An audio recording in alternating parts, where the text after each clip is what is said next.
大家好，欢迎收听今天的轻松学中文，我是主持人小夏。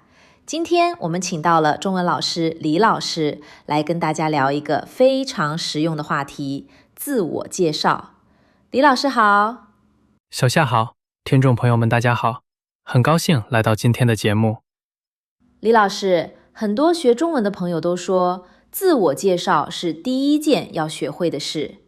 但是真的遇到不同的人，又不知道该怎么说。有时候说太简单，有时候又说太正式，很容易出错。没错，自我介绍是我们认识新朋友的第一步。不同的场合说法确实不一样。说对了，能给别人留下好印象；说错了，可能会有点尴尬。那今天我们就把最常见的几种场合都讲清楚，告诉大家每一种场合该说什么，不该说什么。听众朋友们可以边听边跟着说，练一练。李老师，先问您一个问题：为什么自我介绍这么重要？不就是说一下名字吗？看起来简单，其实不只是说名字。自我介绍是你给别人的第一印象。通过自我介绍，别人可以知道你是谁，你做什么，你是什么样的人。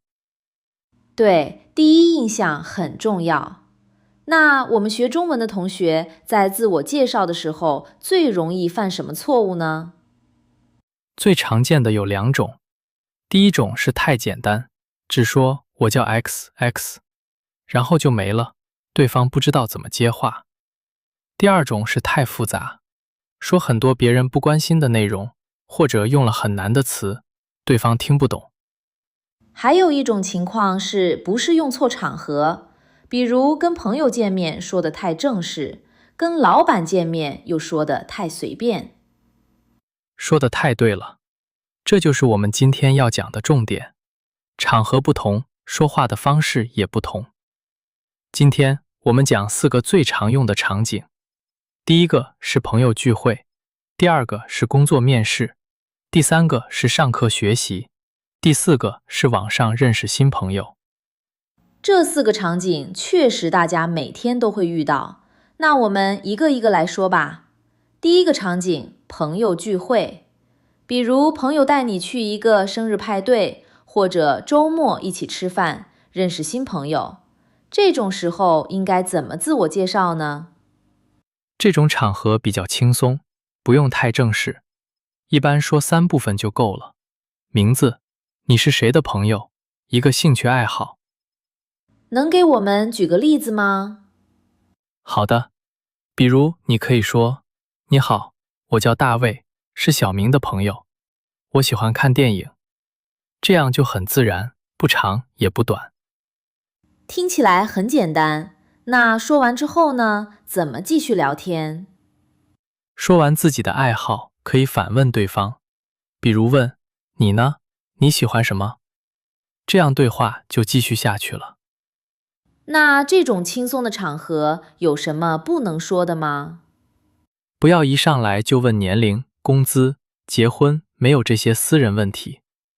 刚认识的时候，聊爱好、美食、旅行，这些轻松的话题比较好。还有，要不要说自己的工作？如果对方问了再说，不问的话，不用主动说。朋友聚会主要是放松，不是谈工作。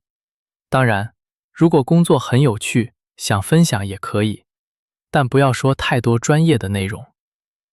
我们来演示一下吧。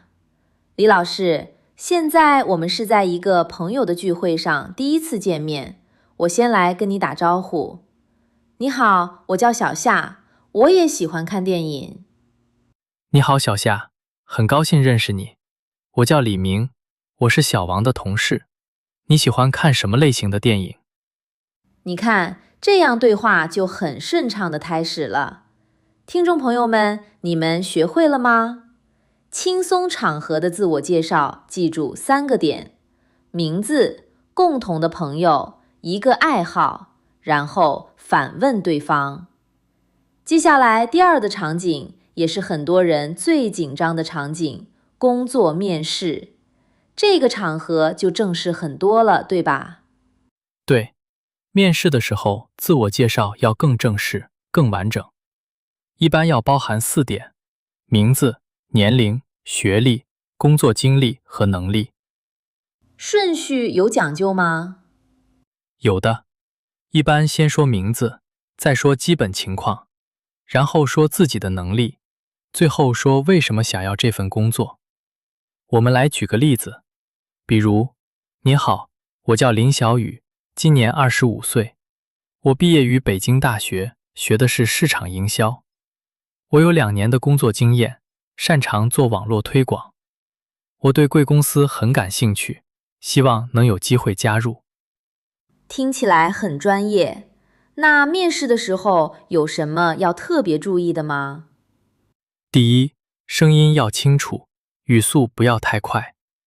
第二，要说跟工作有关的内容，不要说太多个人爱好，除非对方问。第三，态度要谦虚，可以说我会努力学习这样的话。很多同学会紧张，一紧张就忘词，怎么办？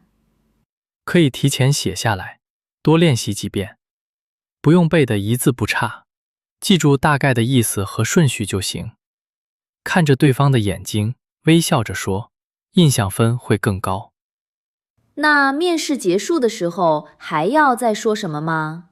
可以说，谢谢您给我这次机会，然后点头微笑，这样显得很有礼貌。总结一下，正式场合的自我介绍要完整、专业，重点说自己的能力和经验，态度谦实礼貌。第3个场景，课堂上，比如第1天去中文班，老师让每个人做自我介绍，这种情况怎么说比较合适？课堂上的自我介绍介于朋友和面试之间，不用太正式，但也不能太随便。一般说名字，来自哪个国家，为什么学中文就可以了。举个例子吧。比如，大家好，我叫汤姆，来自英国，我学中文半年了，我对中国文化很感兴趣，希望以后能去中国旅行，请大家多多关照。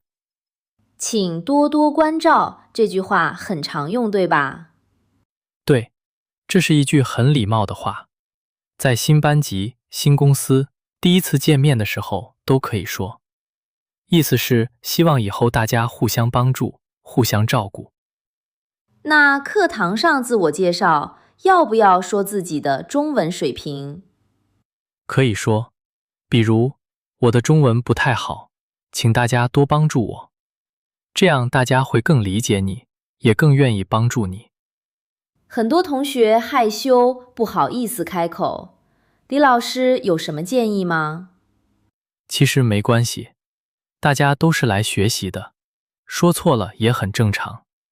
大胆说，说的越多，进步越快。老师和同学都会帮助你的。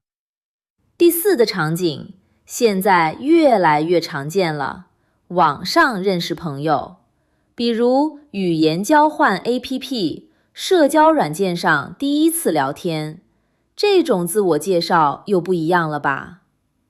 没错，网上聊天的自我介绍要更短、更简单，因为大家都是打字，太长了没人看。一般只要说名字，来自哪里，来这里做什么。比如呢？比如，你好，我是佐藤，来自日本，我想练习中文，我们可以互相学习吗？简单直接，说明目的。那网上聊天有什么要注意的吗？第一，不要一上来就问很多私人问题，先从简单的话题开始。第二，可以说一下自己的爱好，找共同话题。比如，我喜欢听音乐，你呢？网上第一次聊天，要不要发很长的自我介绍？不要，发1、2句就够了，等对方回复了再慢慢聊。发太长的话，对方会有压力，可能就不回复了。对，网上交流讲究轻松自然，简单打个招呼，说清楚来意就好。4个场景我们都讲完了，李老师能不能帮我们总结一下，有没有什么通用的小技巧，所有场合都能用？有3个小技巧，大家记住了，任何场合自我介绍都不会错。第一，微笑，笑着说话，对方会觉得你很友好，也更容易喜欢你。第二，看着对方的眼睛，这表示你很认真，也很自信。当然，不要一直盯着看，自然一点就好。第三，说完自己的情况，问对方一个问题，比如，你呢？你怎么样？这样对话才能继续，不会冷场。这3点真的很实用，还有吗？还有一点，根据场合调整内容，人多的时候说短一点，1对1的时候可以说长一点。正式场合多说工作学习，轻松场合多说爱好生活。总结得太好了，其实自我介绍不难，只要多练习几次，遇到不同的人就知道该怎么说了。今天我们讲了4种场合的自我介绍：朋友聚会、工作面试、课堂学习和网上聊天。不知道大家都学会了吗？建议大家听完节目之后，自己对着镜子练习一遍，或者跟朋友练一练。说得多了，自然就熟练了。如果大家还有想了解的话题，欢迎给我们留言。感谢李老师今天的分享。不客气，希望今天的内容对大家有帮助。祝大家的中文越说越好。今天的节目就到这里，感谢收听，我们下期再见。再见。